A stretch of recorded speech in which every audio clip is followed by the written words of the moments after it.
So really, a long-term goal of mine is, men much smarter than me have forecast these protracted world wars are going to be the way of the future, and the 21st century is going to be riddled with them, fair or unfair.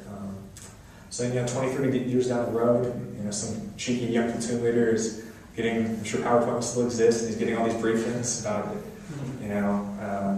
all these great buzzwords, but he doesn't know what any of it really means, and maybe somebody recommends Kaboom to him, and it helps in some small way to realize what he and his guys are getting into, or ladies, as it were, what they're getting themselves into. If it helps in some small way, I'll consider this endeavor a success. So that's what I'm hoping. From here, I'm going to transition. I'm going to drink some water first. I'm going to do 2 short readings. One's pretty funny, or it's supposed to be funny, so laugh.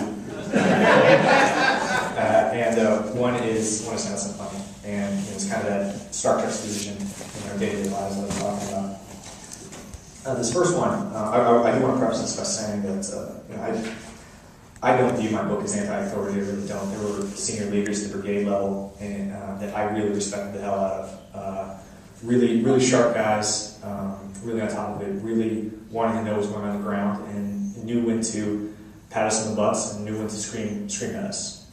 Unfortunately, there weren't enough of them. There were the others that they were just filling the bureaucracy. They were just there, and this is not one of those guys.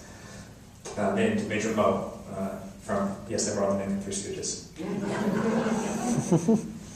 One brisk winter afternoon, a certified Major Mo from our squadron visited Salo Bor. It was his first trip to our outpost, and our troop's artillery lieutenant, Skirk, gave him the tour. Major Mo picked up a bundle of Baghdad-bound newspapers stacked at the top of the staircase and asked what they were. "Those are copies of one of the Iraqi national papers, sir," Skirk responded.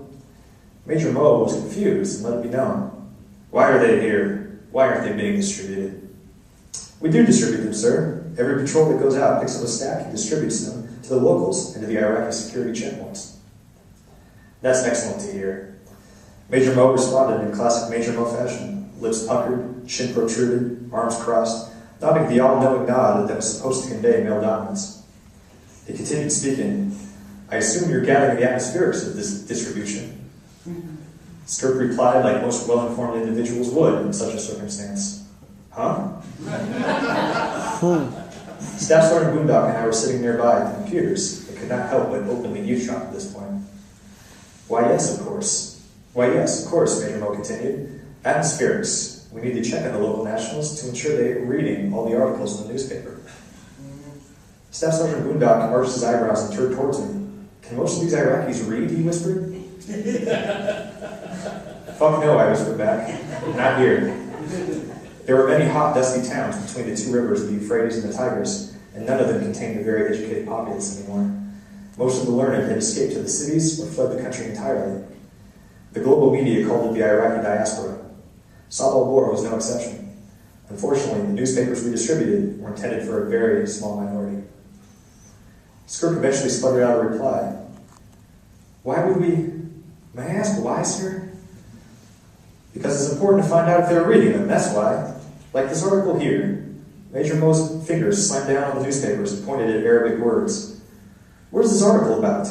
If we read it, then we can talk to the local nationals about it while we're on patrol. Then we can gather those atmospherics and send them up to brigade." Skirk leaned over and looked at the newspaper. "Sir, that article is about birds evolving from dinosaurs." An awkward pause followed. "And sir, truthfully, I'm not sure that the papers we give out are really being read right now. I think most of the people use them to stay warm at night." "What?" Major Mo was outraged. "That's absurd. Like for blankets?" An even longer awkward pause followed as Staff Sergeant Boondock tried in vain to stifle his laughter. No, sir," Skirk said, "for their fires." Different world. The second reading, kind of like I hinted at earlier, a lot of the guys, the actual IED placers, a lot of the trigger pullers that were chasing us for firefights and such, weren't hardcore insurgents. They were, local 16-year-old punk kids trying to make $10 for bread for their families, or maybe they were just trying to get some booze. They were just doing the equivalent of shoulder tapping. The guys we really wanted to get, were the financiers, the cell leaders, etc. But this story, this anecdote is about one of the low-level guys. It was the day after the great red dust storms ended, a little more than a week after our squadron lost its first soldier to a deep-buried IED in the farmlands west of Salvador. I lay in bed, staring at the wall from the top bunk, basking in the rarest of days, one in which I could still sleep in. I thought about nothing, how awesome it would be to think about nothing, or how awesome it was to be thinking about nothing, and how if life went well, nothing wouldn't be so rare anymore. The gears of my mind were just beginning to grind towards muscle movement, mainly a product of memory rather than a conscious decision, when Sergeant First Class Big Country, my platoon sergeant, barreled through the door. The Iraqi Army got Mohammed Shaba, he said, staying just long enough to drop off his now empty mug of coffee. Just like that, he was gone. I was back in Iraq, and my nothingness burst like a star cluster, illuminating all kinds of gut-wrenching, hidden somethings back into plain sight. I cursed myself, slapped myself in the face, and hopped off the top bunk. Nothingness was now gone. Maybe next lifetime, I thought. So, they got the ghost. Salvador's native son, a known terrorist, and wanted murderer. He had been a gentle thorn in the side of coalition forces for the better portion of the past year. Much of his celebrity status was overblown, mainly to his self-designated nickname, which translated to either Mohammed the Ghost or Mohammed the Shadow, depending which chirp had been asked. Nevertheless, Hire had longed after this Yemen insurgent in a manner that bordered on brokeback. Capturing him was a public relations dream, if not a key strategic blow for Shiite extremism in our area. The Gravediggers had already been on a few boondoggles going after him, but we were always a room away, 10 minutes late, or finding his grandfather with a full piss bag, but without a grandson. When Mohammed Shaba missions came down, it usually felt like we were hunting a black dog in the night. These experiences weren't just isolated to our platoon, they encapsulated all of Bravo troops' bouts with the ghost. And now the Iraqi Army had it.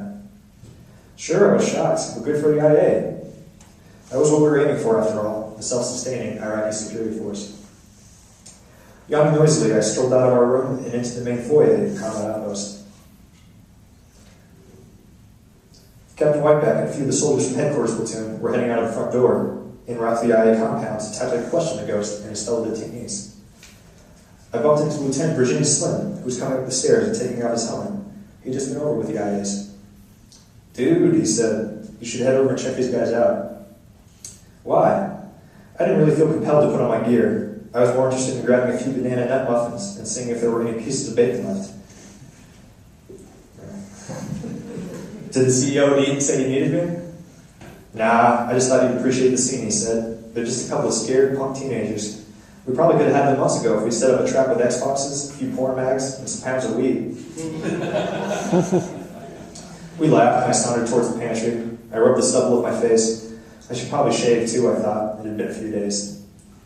After breakfast and a quick dry shave, curiosity got a hold of me, and I walked across the street to the IA compound. I poked my head around the fence line and spotted a crowd of IA soldiers, commonly referred to by their Arabic name of Jundies, interlaced with a group of American soldiers sent over to ensure the detention process went peaceful. Stay peaceful. There was a post-surprise fight feeling in the air. The soldiers of both countries were joking with one another incessantly, crowing like young bantams at a cockfight. They crowded around three grubby, emaciated shapes in handcuffs and wrapped in blankets that were stacked against the building. The three shapes were separated along the wall so they could not communicate. They were crouched in the traditional Arab squat, and only nervous, darting glances from downcast heads confirmed them to be human beings and not teenage scarecrows made of dirt. As I walked closer, I recognized Mohammed Shaba from the mugshots we'd used for countless previous missions. Same scar across the right cheek, same long chin, same mop of black hair jetting out. In the photograph, he snarled towards the camera, menacingly challenging the viewer to dare to venture into Salvador's alleys to hunt him. Here at the IA compound now, he did not snarl, challenge, or dare. He sniffled like a bullied child, trying desperately to hold back tears, cradling his swollen nose, which dripped with blood. It had been broken by the IAs when he bit one of them and tried to escape. The teenager handcuffed next to him, who I later learned was another top fighter of ours known as Ali the Prince, wept far more openly